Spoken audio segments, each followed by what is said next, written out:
Remy Ma dropped a diss track with zero promotion, zero label push, zero campaign, and it still climbed to number 2 on iTunes.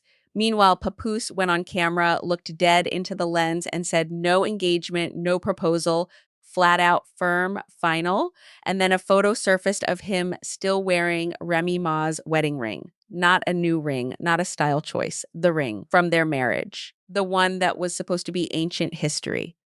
And Claressa Shields, the woman he supposedly moved on with, hasn't been seen publicly with him in weeks. No photos, no videos, no appearances, nothing. 3 people. One ring that should have been off a long time ago. A chart that doesn't lie, and a silence so loud it's basically a signed confession. Let's get into every single bit of it. So the real question was never whether Papoose and Claressa are having problems. The real question is whether he was ever fully available for this relationship in the first place. Because a man who keeps his ex-wife's wedding ring on his finger while publicly denying an engagement to his girlfriend, and who goes guarded and careful every single time her name comes up in conversation, has not closed that chapter. He is not even pretending very convincingly. The book is still open on his nightstand, and everyone can see the bookmark right where he left it. And Claressa, a woman who fought her way to the top of a sport that demanded everything, deserves to know whether the man beside her is actually present or just physically in the room while his heart is still somewhere else. And Remy, she dropped one track, hit number 2 without a single dollar of promotion behind it, and has not said another public word since. She didn't need to. Sometimes the most powerful statement you can make is letting the chart speak for you while you go back to living your life. Next video, I'm breaking down every single bar of that diss track and exactly who each line was written for, because when you slow it down, the targets become impossible to miss. Subscribe so you catch it. Shell it out. Pat. How you talking out your neck when I know how your nigga neck work?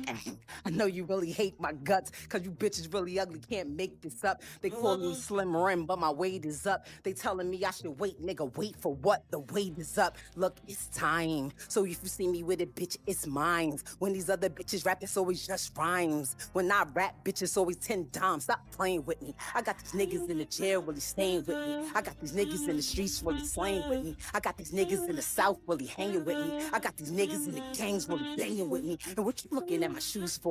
I swear to God, I know I'm on these bitches' move. No countdown, no press run, no announcement. Remy just dropped the diss out of nowhere, like she already knew it didn't need any help to land. No label behind her, no PR team warming up the crowd, no teaser clips, no nothing.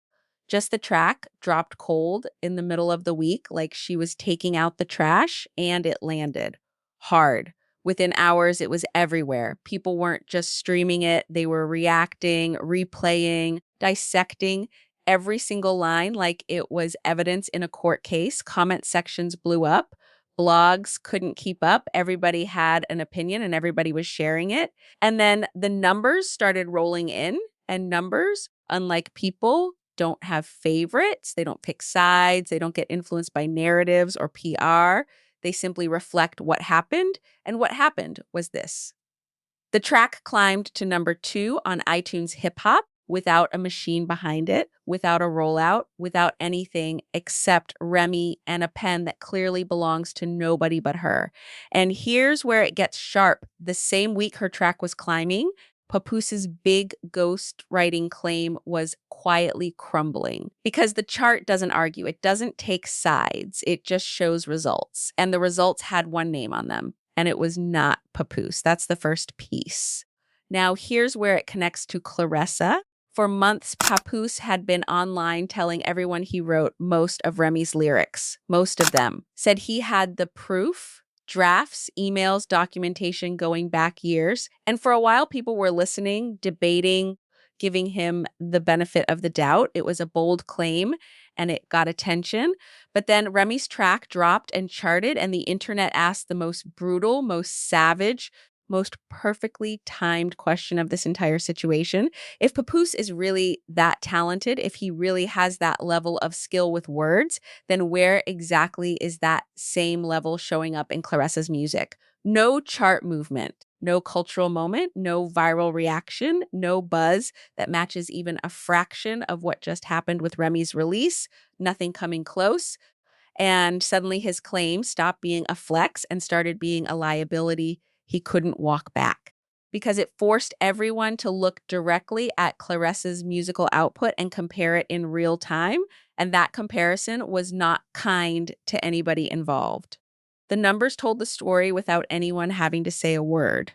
The twist nobody said out loud, that realization didn't just hit the internet, it hit Claressa too. And that is exactly the moment her energy on social media started to visibly change. And that change leads straight into the next part. Something shifted in Claressa online, and people caught it before she even said a single word about any of it.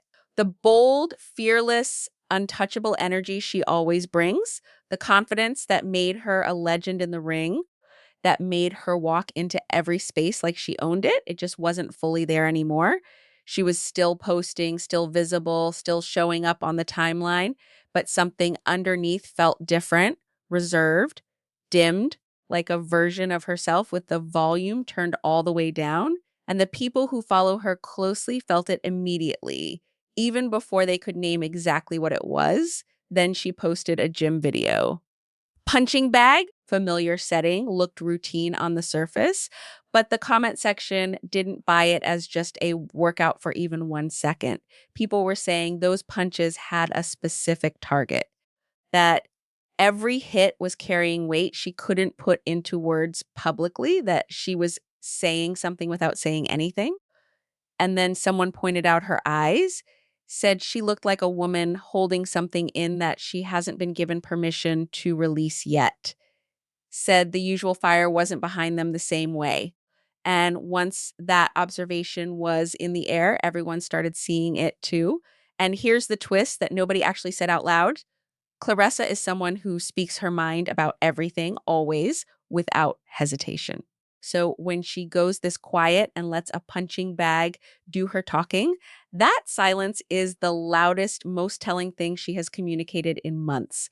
Keep that in mind for what comes next. Then Papoose sat down for an interview. People had been spotting a ring on his finger, assuming engagement, building a whole future narrative around what they thought they were seeing.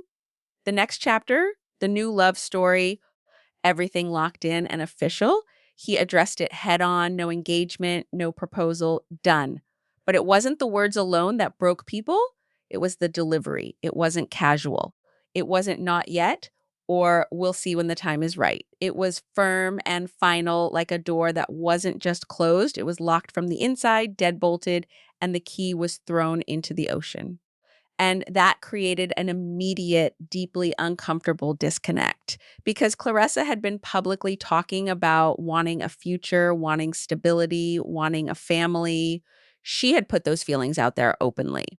And in one interview, without even flinching, he flatlined that entire conversation on camera like it was never even a question worth entertaining. But here is the twist that made absolutely everything worse. When Remy's name came up in that same interview, his whole demeanor shifted, more guarded, more careful, slower. Like he was suddenly choosing every single word around her name with a level of precision he didn't apply to anything else he talked about that day. People went back and listened again, this time paying attention not just to what he said, but to what he carefully, deliberately avoided. And what he avoided said more than everything he actually put into words. And then the photo dropped. Papoose wearing a ring, not a new one, not something symbolic, not a fashion moment. The actual wedding ring from his marriage to Remy Ma, circulating right after the interview where he denied any engagement with Claressa. The timing didn't just raise questions, it collapsed the entire story he had just told on camera. The internet didn't speculate this time. People drew conclusions out loud, confidently. Men online, women online, fans, critics, Everyone landed in the same uncomfortable place. A man who has truly moved on does not keep that ring on his finger. That is not a coincidence. That is not an oversight. That is a confession wearing jewelry. And then the absence made everything impossible to ignore. Weeks had passed with zero public appearance between Papoose and Claressa. No photos together, no videos, no events, nothing. In a relationship already under a microscope, that kind of disappearance doesn't happen by accident.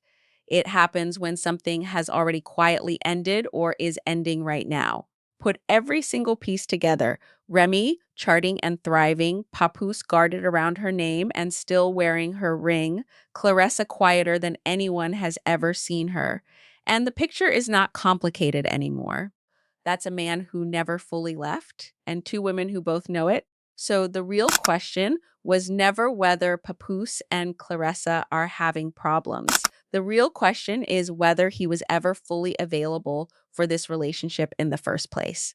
Because a man who keeps his ex wife's wedding ring on his finger while publicly denying an engagement to his girlfriend, and who goes guarded and careful every single time her name comes up in conversation, has not closed that chapter. He is not even pretending very convincingly. The book is still open on his nightstand, and everyone can see the bookmark right where he left it. And Claressa, a woman who fought her way to the top of a sport that demanded everything, deserves to know whether the man beside her is actually present or just physically in the room while his heart is still somewhere else. And Remy, she dropped one track, hit number 2 without a single dollar of promotion behind it, and has not said another public word since. She didn't need to. Sometimes the most powerful statement you can make is letting the chart speak for you while you go back to living your life. Next video, I'm breaking down every single bar of that diss track and exactly who each line was written for, because when you slow it down, the targets become impossible to miss. Subscribe so you catch it. Shell it out.